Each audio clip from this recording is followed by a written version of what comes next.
Today, we'll be exploring 10 bizarre rituals still practiced today. Welcome back to FTD Facts. I'm Sarah Carvalho, and today we get to talk about some pretty bizarre facts. We've all heard of those quirky rituals that people follow, like throwing a bit of salt over your shoulder when cooking. But this little superstition is nothing compared to the facts on today's list. Now, people all over the world still engage in some pretty interesting or downright questionable rituals to honor tradition.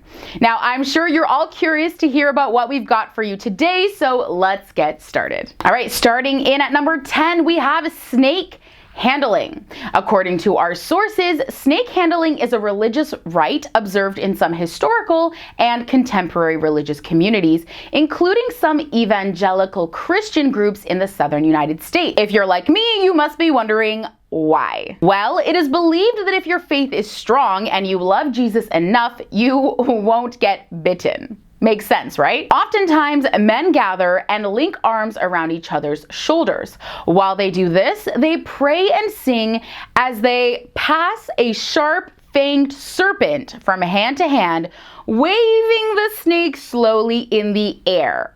What? Apparently they do this believing that they are following the signs described in a very tiny part of chapter 16 of the Gospel of Mark, where it says, "They shall take up serpents, it shall not hurt them."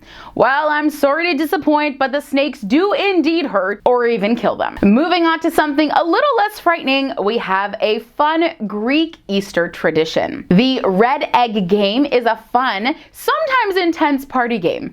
Eggs are painted red to symbolize the blood Christ shed upon the cross, and then the eggs are placed in a basket. According to a traditional Greek bakery in Toronto, Canada, the rules of the game are as follows. Each player selects a red egg and finds an opponent. One person says Christos Anesti, which means Christ has risen, and the other replies Alithos Anesti, which means indeed he has risen.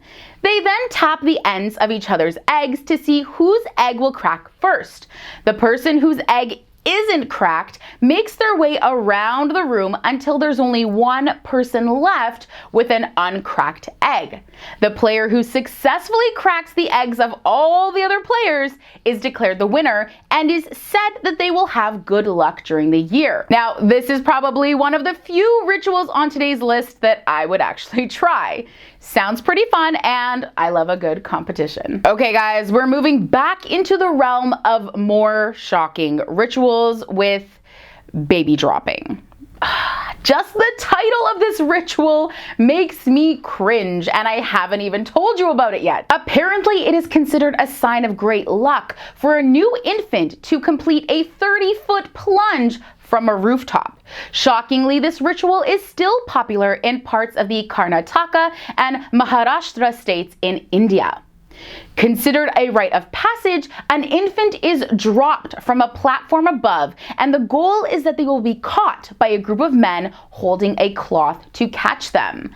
Sort of like a trampoline, I guess? The tradition is said to date back to a suggestion made by a Sufi mystic who claimed doing this would show their trust in the Almighty. This sounds like an extremely risky practice. Would you be able to do this with your children?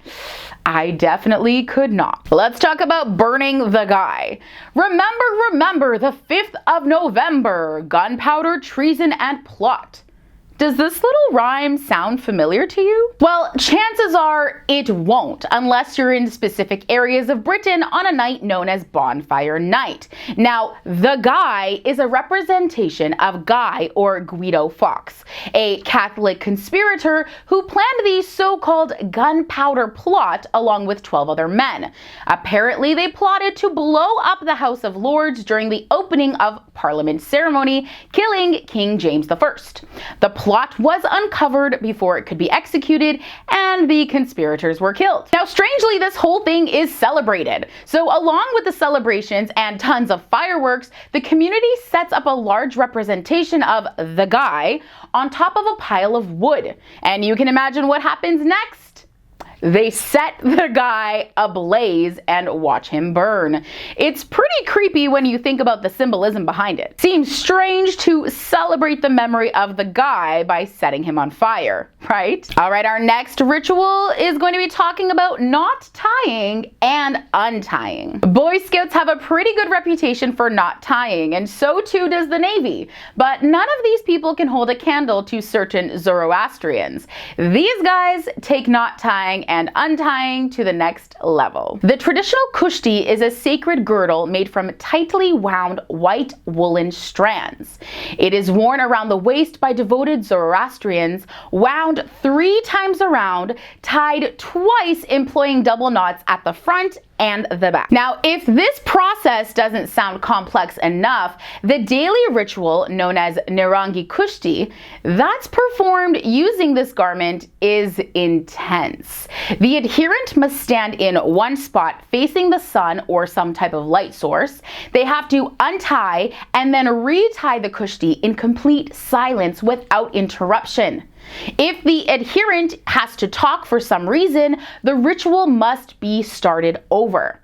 Plus, you have to do this at least 3 times a day, and priests have to do it 5 times a day. Bringing us to the halfway point of our video, we have finger cutting. Now, they say that losing a loved one can be like losing a piece of yourself. For women in the Dani tribe on the Indonesian island of Papua, this sentiment is taken quite literally. Women who suffer a bereavement were once required to amputate the ends of their fingers for both the spiritual representation of their grief and to ward off the potentially vengeful spirits of the deceased. Now, I don't know about you guys, but this fact was bone-chilling, pun intended. All right, you gotta tell me, have you ever heard of the ritual of bullet ant gloves? Becoming a man is an important part of many cultures around the world. Deep in the Amazon jungle, the aspiring men of the Satermawe tribe have to endure the most excruciating rite of passage imaginable: bullet ant gloves. The bullet ant is a small insect that packs the most painful sting known to man. So painful is the creature's self-defense mechanism that it has been compared to a bullet piercing the flesh. These tiny torturers are collected from the jungle and gently woven into makeshift gloves with their stingers pointing towards the inside of the gloves. Adolescent boys must then wear the gloves for 10 minutes at least while dancing around in a trance-like state, dealing with the excruciating pain. Now, if this wasn't manly enough, the aspiring men have to endure this horrifying agony at least 20 times before being considered adults. Next, we're going to be talking about a ritual called FAMADIHANA. FAMADIHANA is a funerary tradition of the Malagasy people in Madagascar. During this ceremony, known as the turning of the bones, people bring forth the bodies of their ancestors from their family crypts. They rewrap the corpses in fresh cloth and rewrite their names on the cloth so that they will always be remembered. Then they dance to live music while carrying the corpses over their heads before returning the corpses to the family tomb. The custom is based upon a belief that the spirits of the dead finally join the world of the ancestors after the body's complete decomposition and the completion of appropriate ceremonies. This can take many years. All right, a painful one is coming up at number 2. We have tooth filing.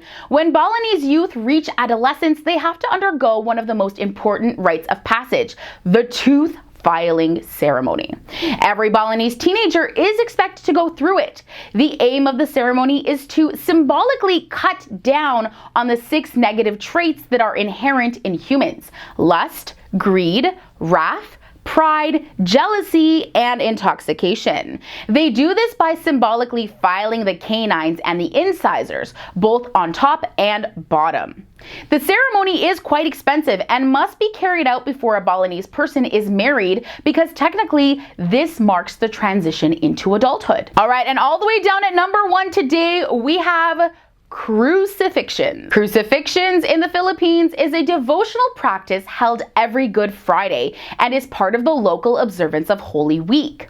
Devotees or penitents are willingly crucified in imitation of Jesus Christ's suffering and death, while related practices also include carrying wooden crosses, crawling on a rough pavement, and self-flagellation. Penitents undertake these acts to ask forgiveness for sins, to fulfill a vow, or to express gratitude for favors granted. In the most famous case, a man drove 4-inch nails into both his hands and feet, and then was lifted on a wooden cross for about 5 minutes. I don't know about you, but I can't imagine willingly enduring that type of pain.